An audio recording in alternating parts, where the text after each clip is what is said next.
Madam, NTR trust ద్వారా సుదీర్ఘకాలం మీరు సేవ చేస్తూనే ఉన్నారు. ఆంధ్రప్రదేశ్‌కు అనేక వైపరీత్యాలు వచ్చినప్పుడు కూడా మీరు అండగా నిలబడుతున్నారు.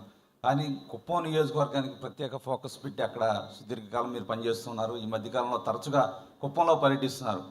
కొంతమంది అంటూ ఉన్నారు, కుప్పంలోంచి కూడా తర్వాత పోటీ చేయబోతున్నారు భువనేశ్వర్ గారని కొంతమంది సోషల్ మీడియాలో కూడా వస్తూ ఉన్నాయి. ఆ ఆలోచన అయితే లేదండి. నేను మీకు చెప్పినట్టు నిజం గెలవాలనే ప్రోగ్రాం అప్పుడు కుప్పంకి వెళ్ళాను.